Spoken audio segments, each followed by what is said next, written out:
So welcome to T short. మనం public finance అనేటువంటి chapter గురించి డిస్కస్ చేస్తున్నాం. ఈ పబ్లిక్ ఫైనాన్స్ అనేటువంటి దాన్ని మనం పన్నులు ఫీజుల మధ్య తేడా అన్నటువంటి దాన్ని చూస్తున్నాం. అంతకుముందు పన్ను అంటే ఏంటి, పన్ను డెఫినేషన్ ఏంటి, వాటి పరిస్థితులు ఏంటి అన్నటువంటి దాన్ని చూసాం. ఇప్పుడు పన్ను అంటే ఏంటో తెలుసుకుంటూ, ఫీజు అంటే ఏంటో తెలుసుకుంటూ, రెండింటికి మధ్య తేడాలు ఎలా ఉన్నాయన్నటువంటి దాన్ని మనం చూడడం అన్నటువంటిది జరుగుతుంది. సో దీన్నే మనం ప్రభుత్వ విత్తము అంటున్నాం, పబ్లిక్ ఫైనాన్స్ గురించి మనం మాట్లాడుతున్నాం. ఇక మొదటగా మనం చూసినట్లయితే ఎలాంటి ప్రత్యేక ప్రయోజనాన్ని ఆశించకుండా ప్రజలందరి ప్రయోజనం కోసం ప్రభుత్వ వ్యయాన్ని భరించడానికి ప్రజలు చేసే నిర్బంధ చెల్లింపే పన్నులు అంటున్నారు. పన్ను డెఫినేషన్ మనం లాస్ట్ క్లాస్లోనే చూసాం. పన్ను డెఫినేషన్ గురించి లాస్ట్ క్లాస్లోనే చూసాం. మళ్ళీ ఒకసారి మీకు పన్ను అంటే నిర్వచనం ఏంటి, దేన్ని పన్ను అంటున్నారు అనేటువంటి దాన్ని చెప్తున్నాము. సో ఆ పన్ను అనేటువంటిది ఏంటయ్యా అంటే, ఎలాంటి ప్రత్యేక ప్రయోజనాన్ని ఆశించకుండా ప్రజలందరి ప్రయోజనం కోసం ప్రభుత్వ వ్యయాన్ని భరించడానికి ప్రజలు చేసే నిర్బంధ చెల్లింపులే పన్నులు అంటున్నారండి. సో పన్ను అంటే ఏంటయ్యా అంటే, పన్నులో నిర్బంధ చెల్లింపు అన్నటువంటిది ప్రధాన కాన్సెప్టు. పన్నులు ఖచ్చితంగా అందరూ చెల్లించాలంటే నిర్బంధంగా ప్రజలందరూ కూడా చెల్లించాలి. అయితే పన్నులు ఎందుకు చెల్లించాలయ్యా, పన్ను చెల్లించాల్సినటువంటి అవసరం ఏంటుంది అంటే, ఎలాంటి ప్రయోజనాన్ని ఆశించకుండా ప్రజలందరి ప్రయోజనం కోసం ప్రభుత్వం కొంత వ్యయాన్ని చేస్తుందండి. ప్రజలందరి ప్రయోజనం కోసం ప్రభుత్వం చేసేటువంటి వ్యయాన్ని భరించడానికి ప్రజలు చేసేటువంటి నిర్బంధ చెల్లింపే పన్ను అంటున్నారు. ఫర్ ఎగ్జాంపుల్, ఒక ఇన్ఫ్రాస్ట్రక్చర్ కన్స్ట్రక్ట్ చేయాలి అనుకుంటున్నాం, ఏదైనా కానీ, అంటే ఒక రోడ్డు నిర్మించాలి. మరి ఈ రోడ్డు నిర్మించేటప్పుడు రోడ్డుకు నిర్మించడానికి మనం చూసినట్లయితే ఈ రోడ్డుకు అయ్యేటువంటి డబ్బు ఎవరిస్తారు? సో మరి ఈ రోడ్డుకు మనం చూసినట్లయితే రోడ్డు నిర్మించడానికి కొంత ఖర్చు అవుతుంది. ఇది ఏ వ్యక్తి యొక్క ప్రయోజనం కొరకు రోడ్డుని నిర్మించరు. రోడ్డు నిర్మించుతున్నారు అంటే అర్థం ఏంటంటే ప్రజల యొక్క ప్రయోజనం మొత్తం ఉంది. సో ప్రజలందరి ప్రయోజనం అన్నటువంటిది ఉంది కాబట్టి రోడ్డు నిర్మిస్తున్నారు. ఈ ప్రజలందరి ప్రయోజనం కోసం నిర్మించేటువంటి రోడ్డుకు ఖర్చు అవుతుంది కదా, ఈ ఖర్చునే మనం ఏమంటున్నాం, ప్రభుత్వం చేసేటువంటి వ్యయము అంటున్నాం. రోడ్డు నిర్మించడం కొరకు అయ్యేటువంటి ఖర్చునే ప్రభుత్వం చేసేటువంటి వ్యయంగా చెప్తున్నాం. ఈ వ్యయాన్ని ప్రజలందరూ నిర్బంధంగా చెల్లించాలి. అంటే ప్రజలందరూ కూడా ఆ వ్యయానికి తమ వంతు ఏదో కొంత చెల్లిస్తున్నారు. తమ వంతు అన్నప్పుడు వాలంటీర్గా తీసుకుంటారు, కానీ ఇక్కడ ఇంత ఖచ్చితంగా తమ వంతు అనేది లేదండి. ఖచ్చితంగా ప్రభుత్వం ఫిక్స్ చేసినంత చెల్లించాల్సిందే. ప్రభుత్వము పన్నులను స్వచ్ఛందంగా ఏమీ తీసుకోదు, నిర్బంధంగా విధిస్తుంది. నిర్బంధంగా అంటే కంపల్సరీ అని అర్థం అండి. కంపల్సరీ ప్రతి ఒక్కరూ పన్ను కింద ఇంత మొత్తం కట్టాలి అని ప్రభుత్వం నిర్ణయిస్తుంది, అంత మొత్తాన్ని కట్టాలి. అదే పన్ను అంటే. మళ్ళీ ఒకసారి పన్ను యొక్క డెఫినేషన్ చూద్దాం. ఎలాంటి ప్రత్యేక ప్రయోజనాన్ని ఆశించకుండా ప్రజలందరి ప్రయోజనం కోసం ప్రభుత్వ వ్యయాన్ని భరించడానికి ప్రజలు చేసేటువంటి నిర్బంధ చెల్లింపు. సింపుల్గా చెప్పాలంటే ప్రజలందరి ప్రయోజనం కొరకు ప్రభుత్వం వ్యయాన్ని, ప్రజలందరి ప్రయోజనం కొరకు ప్రభుత్వం వ్యయం చేస్తుంది. ఆ వ్యయాన్ని ప్రజలు భరిస్తే దాన్నే పన్ను అంటున్నారండి. ప్రత్యేక ప్రయోజనాన్ని ఆశించి ప్రభుత్వ సేవల ద్వారా ప్రత్యేక ప్రయోజనాన్ని ఆశించి ఆ ప్రయోజనం పొందేవారు నిర్బంధంగా చెల్లించేటువంటి దాన్నే ఫీజులు అంటున్నారు. ఇక్కడ మొదటి దాంట్లో మనకు పన్ను అంటే ఏంటో తెలిసింది. ఇక రెండవ స్టేట్మెంట్ మనం చూసినట్లయితే ఫీజు అంటే ఏంటో మనం చూస్తున్నాం. మరి ఫీజు అంటే ఏంటంటే ప్రత్యేక ప్రయోజనాన్ని ఆశించి, అంటే ఈ ప్రత్యేక ప్రయోజనం అనేది దేని ద్వారా ఆశిస్తున్నారు? ప్రభుత్వ సేవల ద్వారా ప్రత్యేక ప్రయోజనాన్ని ఆశించి ఆ ప్రయోజనం పొందేటువంటి వారు నిర్బంధంగా చెల్లించేటువంటిదే. ఫర్ ఎగ్జాంపుల్, ఫీజు అన్నటువంటి దానికి ఒక ఎగ్జాంపుల్ నేను చెప్తాను. టోల్ గేట్ అనేటువంటి దాన్ని. ఇప్పుడు టోల్ గేట్ వేసిన దగ్గర రోడ్డును ప్రత్యేకంగా అభివృద్ధి చేసి ఉంటారు. అది ప్రత్యేక ప్రయోజనం కిందికి వస్తుంది. ఆ రోడ్డు గుండా ఏ వాహనాలు అయితే ప్రయాణం అవుతున్నాయో వారి దగ్గర నుంచి నిర్బంధంగా డబ్బు వసూలు చేస్తారు. ఆ విధంగా నిర్బంధంగా డబ్బు వసూలు చేయడాన్నే మనం ఏమంటున్నాం? ఫీజులు అంటున్నామండి. ఫీజు అంటే ఏంటంటే ప్రత్యేక ప్రయోజనాన్ని ఆశించి ప్రభుత్వ సేవల ద్వారా ఆ ప్రయోజనాన్ని పొందేటువంటి వారు నిర్బంధంగా చెల్లించేటువంటి మొత్తాన్ని ఫీజులుగా చెప్తున్నారు. నిర్బంధంగా చెల్లించేటువంటి నిర్బంధ చెల్లింపునే ఫీజులుగా చెప్తున్నారు. అంటే ప్రత్యేక ప్రయోజనాన్ని ఆశించి ప్రభుత్వ సేవలు ఏవైతే ఉన్నాయి, ఫర్ ఎగ్జాంపుల్ ఈ ఒక రోడ్డు కన్స్ట్రక్ట్ చేయడం అన్నటువంటిది అది ఒక ప్రత్యేకమైనటువంటి ప్రయోజనం. ఎందుకు ఆ రోడ్డులో ఎవరైతే వెళ్తారో వాళ్ళకే ఉపయోగపడుతుంది, కానీ సర్వజనానికి ఉపయోగపడదు, ప్రజలందరికీ కూడా ఉపయోగపడదు. కాబట్టి ఆ రోడ్డు మార్గం గుండా ఎవరైతే వెళ్తున్నారో ఆ వెళ్ళేటువంటి వారికే అది ఉపయోగపడుతుంది. కాబట్టి ఆ ప్రయోజనం పొందినటువంటి వారి దగ్గర నుంచి ఎవరైతే ఆ రోడ్డు గుండా వెళ్తారో వాళ్ళ దగ్గర నుంచి నిర్బంధంగా చెల్లించేదాన్ని ఫీజు అంటున్నారు. ఫీజు అన్నటువంటిది కొంతమందే చెల్లిస్తారు, అది కూడా ప్రత్యేక ప్రయోజనాన్ని ఆశించి ప్రయోజనాన్ని పొందేవారే చెల్లిస్తారండి. కానీ పన్ను అలా కాదండి. పన్ను ప్రజలందరూ నిర్బంధంగా చెల్లించాలి. పన్నులు అన్ని వర్గాల వారికి వర్తిస్తాయి. ఇక పన్ను చెల్లింపు సామర్థ్యం చూసినట్లయితే ఈ సామర్థ్యం ఆధారంగా పన్ను చెల్లింపు సామర్థ్యం ఆధారంగా ఫీజును సేవలు అందించేటువంటి ప్రయోజనాన్ని బట్టి అధికంగా విధించడం జరుగుతుంది. అంటే పన్ను చెల్లింపును ఎలా విధిస్తున్నారయ్యా అంటే సామర్థ్యం ఆధారంగా, చెల్లింపు సామర్థ్యం ఆధారంగా పన్ను అన్నటువంటి దాన్ని డిసైడ్ చేస్తారు. ఫీజులను సేవల ప్రయోజనాన్ని బట్టి విధిస్తారండి. అంటే ఫీజులను విధించేటప్పుడు ఏం చేస్తున్నారు, వాళ్ళు పట్టేటువంటి సేవలు అంటే వాళ్ళు ప్రభుత్వం నుంచి పొందేటువంటి సేవలు ఏవైతే ఉన్నాయో ఆ సేవలను ఆధారంగా చేసుకొని ఫీజు నిర్ణయించబడుతుంది. పన్ను ఏ విధంగా నిర్ణయించబడుతుందంటే చెల్లింపు సామర్థ్యాన్ని ఆధారంగా చేసుకొని నిర్ణయించబడుతుంది. పన్ను ఏ విధంగా ఉందంటే చెల్లింపు సామర్థ్యాన్ని ఆధారంగా చేసుకొని పన్ను విధించబడుతుంది. సేవల యొక్క ప్రయోజనాన్ని ఆధారంగా చేసుకొని విధించబడేటువంటిది ఫీజు. ఫీజు ఎలా విధించబడుతుందయ్యా అంటే సేవల యొక్క ప్రయోజనాన్ని ఆధారంగా చేసుకొని. పన్నులు సమాజ సంక్షేమం కోసమే చెల్లించబడతాయి. ఖచ్చితంగా ఎక్కడైనా కూడా పన్నుల్లో కాన్సెప్ట్ ఏంటయ్యా అంటే సమాజ సంక్షేమం. ప్రభుత్వము సమాజ సంక్షేమం కొరకే పన్నులు అన్నటువంటి దాన్ని చెల్లించడం అన్నటువంటిది జరుగుతూ ఉంది. మరి ఫీజులు ఏంటయ్యా అంటే ఎవరైతే ప్రత్యేకమైనటువంటి సేవలను పొందుతున్నారో ఆ సేవలను వినియోగించినందుకు ప్రభుత్వానికి చెల్లించేటువంటి మొత్తము. అందుకోసమే దీన్ని ఏమంటున్నాము, ప్రత్యేక సౌకర్యాలను సేవలను వినియోగించుకున్నందుకు చెల్లించబడేటువంటి దాన్ని ఫీజు అంటారు. ఫీజులు ఏం చేస్తున్నారయ్యా అంటే ప్రత్యేకమైనటువంటి సేవలకు, ప్రత్యేక సేవలను పొందుతున్నందుకు చెల్లించేటువంటివి ఫీజులు అనబడుతున్నాయి. ఇవి ఎందుకు ప్రత్యేక సేవలు అంటున్నాం, ఎవరైతే ఆ సేవలను యూటిలైజ్ చేసుకుంటున్నారో, ఉపయోగించుకుంటున్నారో, ఆ సేవల ద్వారా లబ్ధి పొందుతున్నారో వారు మాత్రమే ఫీజు చెల్లించాల్సి ఉంటుంది. మిగతా సమాజం ఫీజు చెల్లించాల్సినటువంటి అవసరం లేదు. కానీ పన్నులు అందరూ చెల్లించాలి, సమాజ సంక్షేమం కోసం చెల్లించాలి. పన్ను చెల్లింపులో సమాజ సంక్షేమం అనేటువంటి కాన్సెప్టు ముడిపడి ఉంటుంది. ఇక సేవలపై, ప్రత్యేక సేవలపై చూసినట్లయితే ప్రభుత్వ ప్రత్యేక కార్యక్రమాలపై చెల్లించేటువంటి ఫీజు అందరికీ సమాన ప్రతిఫలం ఉంటుంది. ఇక్కడ మనం గుర్తించాలి, ప్రత్యేక సేవలు చేసినందుకు ఫీజులు చెల్లిస్తున్నామంటున్నాం. ఆ సేవలపై ప్రభుత్వం ప్రత్యేక కార్యక్రమాలపై చెల్లించేటువంటి ఫీజు అందరికీ సమాన ప్రతిఫలాన్నే ఇస్తుందండి. అంటే ఫీజు కట్టినటువంటి వారికి అందరికీ ఈక్వల్గా అడ్వాంటేజెస్ అనేటువంటివి ఉంటాయి. ఇక తర్వాత చూసినట్లయితే ట్యాక్స్ జీడిపి రేషియో అంటున్నారు. అంటే పన్నుకు జీడిపికి ఉండేటువంటి నిష్పత్తి గురించి ఇది మనకు తెలియజేస్తుంది. దీన్నే మనం ఏమంటున్నాం, ట్యాక్స్ జీడిపి రేషియో అంటున్నాం. మరి ఈ ట్యాక్స్ జీడిపి రేషియో చూసినట్లయితే ఒక ఆర్థిక సంవత్సరంలో ప్రభుత్వానికి పన్నుల ద్వారా లేదా పన్ను ఆదాయం ద్వారా వచ్చేటువంటి రాబడిని ఆ సంవత్సరపు జాతీయ ఆదాయంలో జీడిపిలో శాతంగా చెప్పడాన్నే జీడిపి, ట్యాక్స్ జీడిపి రేషియో అంటారు.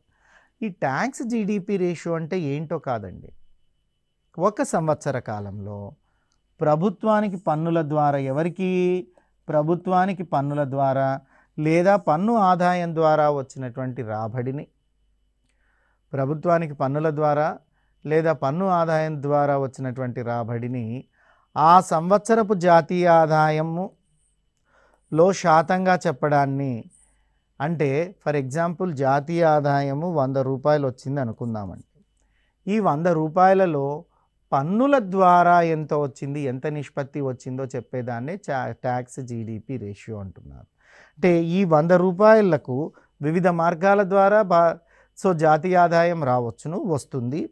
అందులో పన్నుల ద్వారా లేదా పన్ను ఆదాయం ద్వారా వచ్చేటువంటి రాబడిని చూపించడాన్నే ట్యాక్స్ జీడిపి రేషియో అంటారు. ఫర్ ఎగ్జాంపుల్, సో పన్నుల ద్వారా లేదా పన్ను ఆదాయం ద్వారా ప్రతి 100 రూపాయలకు 5 రూపాయలు సమకూరుతుంది అనుకుందాం. అలా అంటే దాన్ని ట్యాక్స్ జీడిపిని మనం చెప్తాం. ట్యాక్స్ జీడిపి రేషియో ఏంటంటే సో 100:5 అని మనం చెప్తాం. అంటే 100కి 5% పన్నుల ద్వారా వస్తుంది, 6% పన్నుల ద్వారా వస్తుంది, ఎంతో కొంత శాతం వస్తుంది. పన్నుల ద్వారా జీడిపికి ఎంత శాతం ఆదాయం వస్తుందో చెప్పేటువంటిదే ట్యాక్స్ జీడిపి రేషియో. దాన్ని మనం థియరిటికల్గా ఎక్స్ప్లెయిన్ చేస్తే ఏమని చేయాల్సి వస్తుందయ్యా అంటే, ఒక ఆర్థిక సంవత్సరంలో ప్రభుత్వానికి పన్నుల ద్వారా లేదా పన్ను ఆదాయం ద్వారా వచ్చినటువంటి రాబడిని ఆ సంవత్సరపు జాతీయ ఆదాయం జీడిపిలో శాతంగా చెప్పడం అన్నటువంటి జరుగుతుంది. ఇక సాధారణ పన్ను జీడిపి నిష్పత్తి తక్కువగానే ఉంటే, సో దాన్ని సాధారణంగా పన్ను జీడిపి నిష్పత్తి తక్కువగా ఉంటే పన్ను ఎగవేత ఉందని అర్థమవుతుందండి. అంటే ఎప్పుడైతే పన్ను యొక్క జీడిపి నిష్పత్తి తక్కువగా ఉందో, అంటే పన్నుల్లో జీడిపి తీసుకునేటువంటి నిష్పత్తి తక్కువగా ఉందో దాని అర్థం ఏంటయ్యా అంటే, సో ట్యాక్స్ ఎగవేత ఎక్కువగా ఉందని అర్థం అండి. ట్యాక్స్ ఎగవేత ఎక్కువగా ఉందనేటువంటి అర్థం ఎప్పుడు మనకు అది అర్థమవుతుంది? ట్యాక్స్ వ్యతిరేకత ఎక్కువగా, ట్యాక్స్ ఎగవేత అంటే ట్యాక్స్ కట్టకుండా ఎగరగొట్టడం అనేటువంటిది ఎక్కువగా ఉంది అంటే అప్పుడు మనకి ఏమర్థమవుతుందయ్యా అంటే ఇది పన్నులు ఎక్కువగా కట్టడం లేదన్నటువంటి విషయం అర్థమవుతుందండి. ఇక తర్వాత చూసినట్లయితే అభివృద్ధి చెందినటువంటి దేశాలలో ట్యాక్స్ రేషియో సుమారుగా 35%గా ఉంటుందండి. అభివృద్ధి చెందినటువంటి దేశాలలో ట్యాక్స్ రేషియో సుమారుగా 35% ఉంది అంటే అర్థం ఏంటయ్యా అంటే అభివృద్ధి చెందినటువంటి దేశాలలో పన్నుల ద్వారా 35% ఆదాయం వస్తుంది అని అర్థమండి. అభివృద్ధి చెందినటువంటి దేశాలలో పన్నుల ద్వారా ఎంత ఆదాయం వస్తుందయ్యా అంటే 35% అన్నటువంటిది ఆదాయం వస్తుందని అర్థం. 35% అన్నటువంటిది ఆదాయం వస్తుంది. ఇక భారతదేశంలో ట్యాక్స్ జీడిపి రేషియో చూస్తే కేవలం 25% ఉంది. 25% ఉంది. అంటే భారతదేశంలో ట్యాక్స్ జీడిపి రేషియో మనం చూసినట్లయితే 25% మాత్రమే ఉంది. 25% మాత్రమే ఉంది. అదే అభివృద్ధి చెందినటువంటి దేశాల్లో చూసినట్లయితే అభివృద్ధి చెందినటువంటి దేశాల్లో ఎంత ఉందయ్యా అంటే 35%గా ఉంటుంది. సో ట్యాక్స్ రేషియో అంటున్నారు. ఇది ట్యాక్స్ రేషియో ఇన్ జీడిపి అంటే మనం చెప్పుకున్నాం. సో పన్నుల ద్వారా కానీ పన్ను ఆదాయం కానీ ఎంత వస్తుంది జీడిపిలో అన్నటువంటి శాతం గురించి ఇది తెలియజేస్తుంది. ఇకపోతే ట్యాక్స్ రెవెన్యూ, ఇక పన్ను రాబడి అన్నటువంటి దాన్ని చూస్తున్నాం. ఈ పన్ను రాబడిని కూడా ఎక్కడ చూస్తున్నాం? భారత ఆర్థిక సర్వేని బేస్ చేసుకొని 2021-22 ప్రకారం చూస్తున్నాం. సో అంటే గడిచినటువంటి సంవత్సరానికి సంబంధించినటువంటి దాన్ని 21-22 సర్వే ప్రకారం చూసినట్లయితే భారతదేశానికి ఎంత పన్ను రాబడి వచ్చింది, పన్నుల ద్వారా వచ్చినటువంటి ఆదాయం ఎంత అన్నటువంటి దాన్ని మనం చూస్తున్నాం. ఇక స్థూల పన్ను రాబడి చూసినట్లయితే దీన్ని సో 2021-22 బడ్జెట్లో చూసినట్లయితే మనం 22.7 లక్షల కోట్లుగా అంచనా వేయబడింది. స్థూల పన్ను రాబడి అంటే మొత్తం పన్ను రాబడి, గ్రాండ్ ట్యాక్స్ రెవెన్యూ అంటారు దాన్ని. అంటే మొత్తం పన్ను రాబడి, టోటల్ పన్ను రాబడి 2021-22 బడ్జెట్లో చూసినట్లయితే మనం ఎంత ఎక్స్పెక్ట్ చేస్తున్నాము? స్థూల పన్ను రాబడి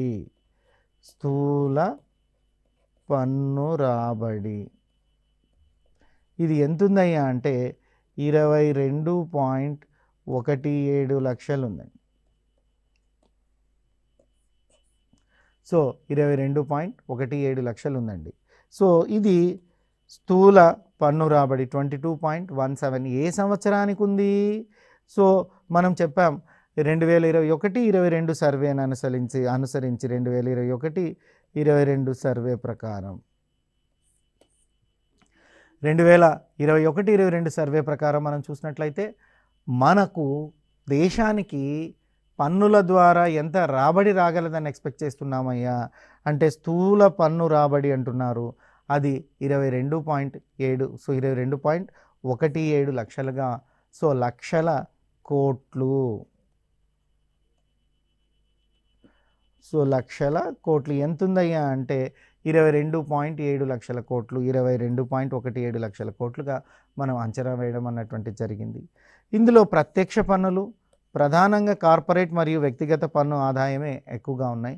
సో ఈ పన్నుల నుంచి కూడా ఆదాయం వస్తుంది అంటున్నాం.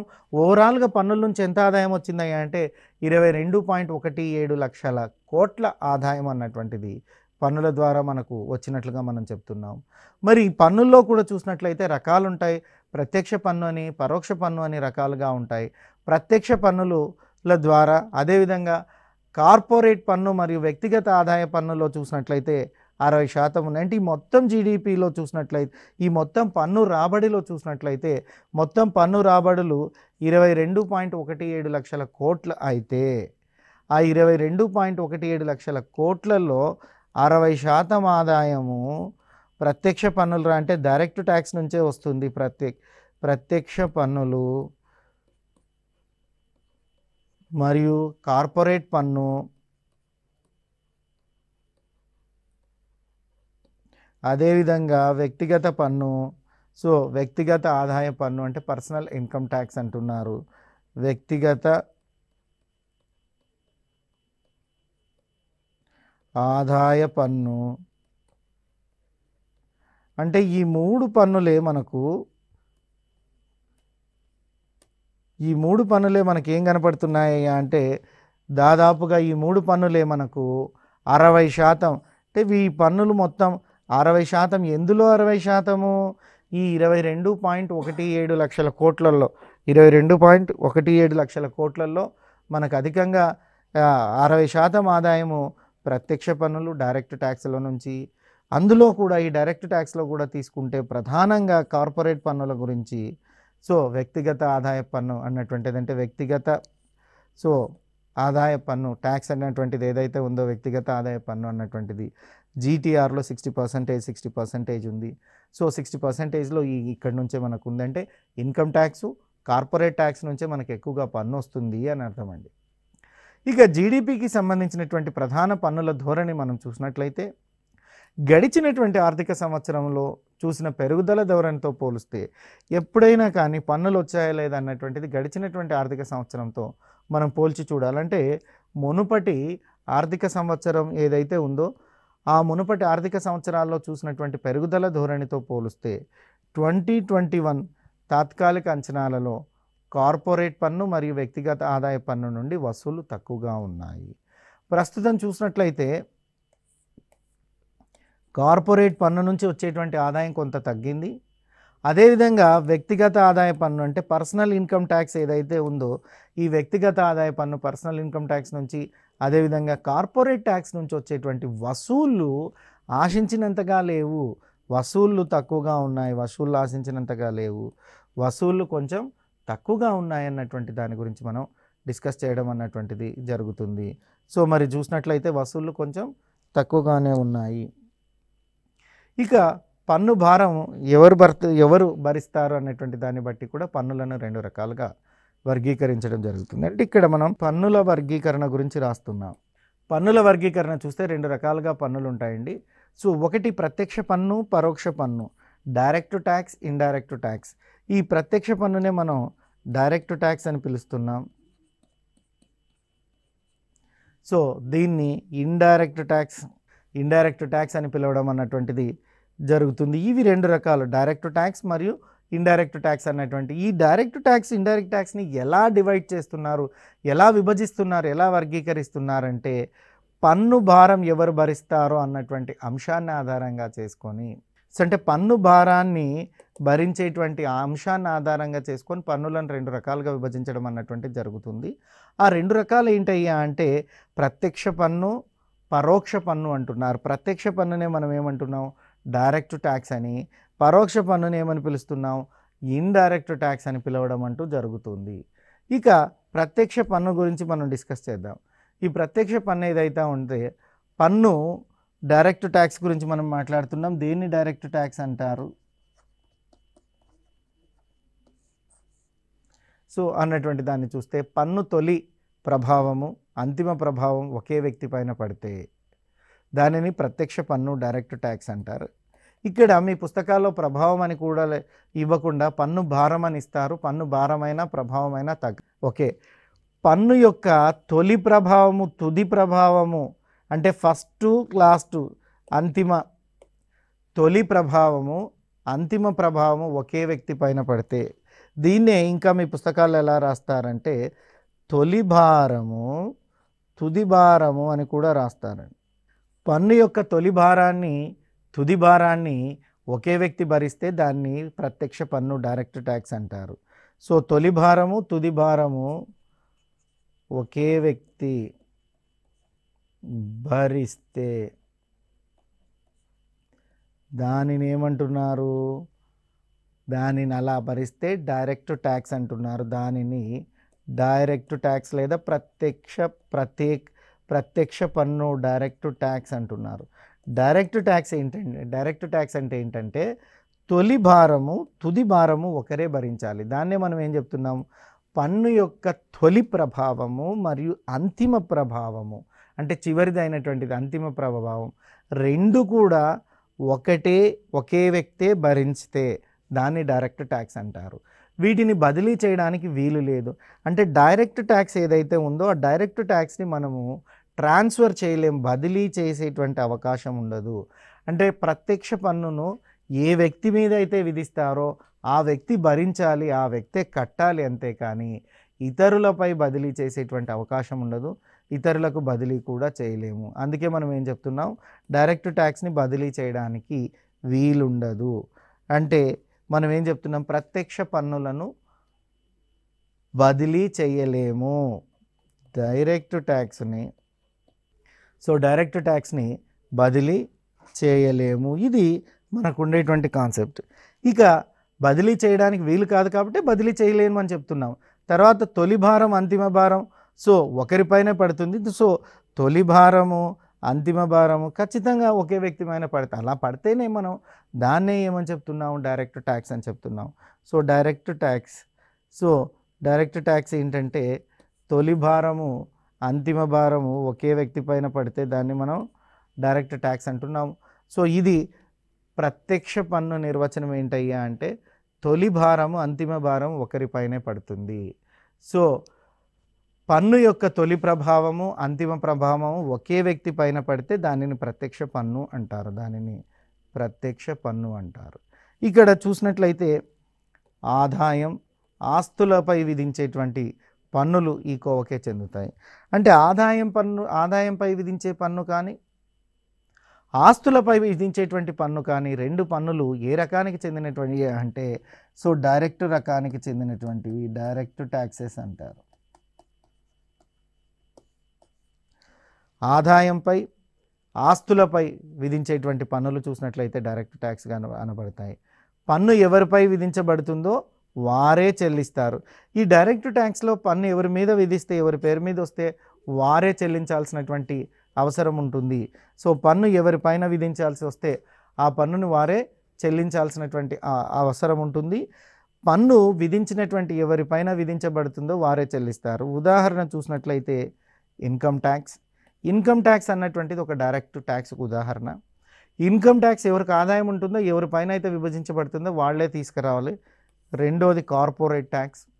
సో కార్పొరేట్ ట్యాక్స్ కూడా ఎవరి మీద విధిస్తే వాళ్ళే కట్టాలి. వెల్త్ ట్యాక్స్ అంటారు సంపద పన్ను. సో బహుమతి ట్యాక్స్ అంటున్నారు. అదేవిధంగా చూసినట్లయితే వృత్తి పన్ను అంటున్నారు. సో ఈ బహుమతి పన్నునే గిఫ్ట్ ట్యాక్స్ అంటారు. వృత్తి పన్ను అనగా ప్రొఫెషనల్ ట్యాక్స్, స్టాంపు డ్యూటీ, వడ్డీపై పన్ను, సో వ్యయంపై పన్నులు ఇవన్నీ కూడా డైరెక్ట్ ట్యాక్సెస్. డైరెక్ట్ ట్యాక్సెస్కి ఉదాహరణను చూద్దాం. డైరెక్ట్ ట్యాక్సెస్కి ఉదాహరణలు ఏంటయ్యా అంటే మొట్టమొదటిది ఆదాయ పన్ను ఇన్కమ్ ట్యాక్స్.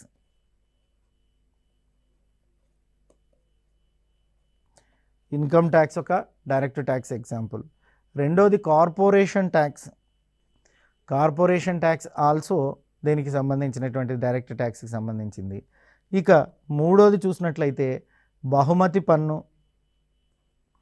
నాలుగోది చూసినట్లయితే ప్రొఫెషనల్ ట్యాక్స్, వృత్తి పన్ను. ఇక 5వ చూస్తే స్టాంపు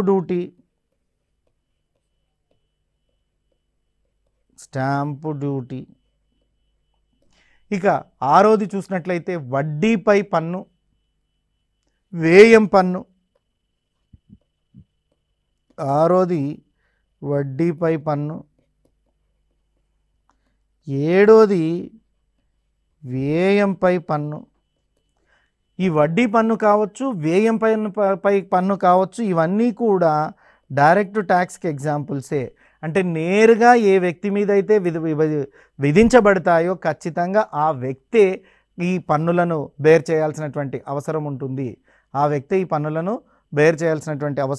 అన్నటువంటి చెప్పేది. This are the examples of the direct taxes. So direct tax అంటే ఏంటంటే పన్ను ఎవరిపై విధించబడుతుందో వారే చెల్లించేటువంటి పన్ను. ఆస్తులపై విధించేటువంటి పన్నులన్నీ కూడా డైరెక్ట్ ట్యాక్స్ పన్నులుగానే చెప్పబడతాయి. ఇది ఇక మనం ఈ ఎపిసోడ్లో ఏం నేర్చుకున్నామయ్యా అన్నటువంటి దాన్ని ఒకసారి చూసినట్లయితే, మొట్టమొదట పన్నులు ఫీజుల మధ్య తేడా గురించి మనం డిస్కస్ చేసాం. పన్ను నిర్వచనం చెప్పుకున్నాం, పన్ను అంటే ఏంటి దాని యొక్క నిర్వచనం చెప్పుకున్నాం. సో ఎలాంటి ప్రత్యేక ప్రయోజనాన్ని ఆశించకుండా ప్రజలందరి ప్రయోజనం కోసం ప్రభుత్వ వ్యయాన్ని భరించడానికి ప్రజలు నిర్బంధంగా చెల్లించేటువంటి దాన్నే పన్ను అంటున్నాం. ఇక 2వ అంశము ఫీజు. ఫీజు అంటే ఏంటయ్యా అంటే ఒక ప్రత్యేక ప్రయోజనాన్ని ఆశించి ప్రభుత్వ సేవల ద్వారా ఆ ప్రయోజనాన్ని పొందేటువంటి వారు చెల్లించేటువంటి చెల్లింపునే ఫీజు అని అంటున్నారు. ఇక పన్నులను చూసినట్లయితే చెల్లింపు సామర్థ్యం ఆధారంగా పన్నులను నిర్ణయిస్తారు. పన్నులను ఏ విధంగా నిర్ణయిస్తారయ్యా అంటే చెల్లింపు సామర్థ్యం ఆధారంగా. మరి ఫీజులు లేదా సేవలను ఏ విధంగా నిర్ణయిస్తారయ్యా అంటే ప్రయోజనాన్ని బట్టి అన్నటువంటి దాన్ని మనం నేర్చుకున్నాం. పన్నులు సమాజ సంక్షేమం కోసం చెల్లించబడతాయి. సో పన్నులు ఎందుకు చెల్లిస్తారయ్యా అంటే సమాజ సంక్షేమం కొరకు పన్నులు చెల్లించాలి. ఫీజులు ఎందుకు చెల్లిస్తున్నారయ్యా అంటే ప్రత్యేక సేవలను పొందుతున్నందుకు ఫీజులు చెల్లించాలి, సేవలను వినియోగించుకున్నందుకు ఫీజులు చెల్లించాలి. ఇక సేవలపై ప్రభుత్వ ప్రత్యేక కార్యక్రమాలపై చెల్లించేటువంటి ఫీజు కూడా అందరికీ సమాన ఫలితాలనే ఇస్తుందని చెప్పుకున్నాం. నెక్స్ట్ ఇక ట్యాక్స్ జీడిపి గురించి మనం మాట్లాడాం. ఒక ఆర్థిక సంవత్సరంలో ప్రభుత్వానికి పన్నుల ద్వారా లేదా పన్ను ఆదాయం ద్వారా వచ్చినటువంటి రాబడిని ఆ సంవత్సరపు జాతీయ ఆదాయంలో శాతంగా చెప్తారు. దాన్నే మనం ట్యాక్స్ జీడిపి రేషియో అంటున్నామండి. సో మరి ట్యాక్స్ జీడిపి రేషియో చూసినట్లయితే అభివృద్ధి చెందినటువంటి దేశాలలో 35% ఉంటుంది, భారతదేశం లాంటి దేశాల్లో 25%గా ఉంటుంది. మరి పన్ను రాబడి అంటే tax revenue from socio economic survey of 21 and 22 చూస్తున్నాం. ఈ 21-22 ఆర్థిక సర్వేను అనుసరించి చూసినట్లయితే పన్ను రాబడి చూసినట్లయితే బడ్జెట్లో 22.17 లక్షల కోట్లగా ఉంది. మరి ప్రత్యక్ష పన్నులు ప్రధానంగా కార్పొరేట్ మరియు వ్యక్తిగత ఆదాయ పన్నులను మనం చూసినట్లయితే ఇందులో 60% ఉన్నాయి.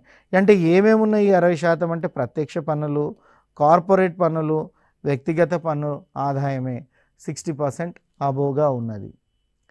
సో ఇక తర్వాత చూసినట్లయితే కార్పొరేట్ పన్నుకు చూసాం. పన్ను భారం ఎవరిపైన అంటే పన్నులను వర్గీకరణ చూసాం. ప్రత్యక్ష పన్నులు, పరోక్ష పన్నులను చూసాం. ప్రత్యక్ష పన్నులు డెఫినేషన్ తెలుసుకున్నాం.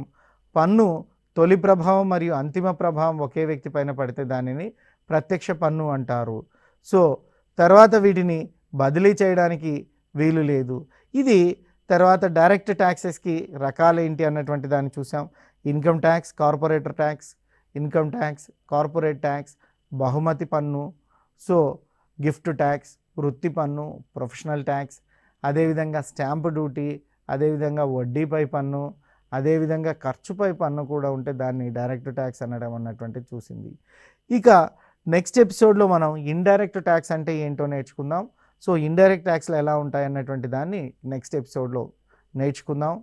Thank you. నేను మీ ఫణీశ్వర్ సార్ ఫ్రమ్ TSAT.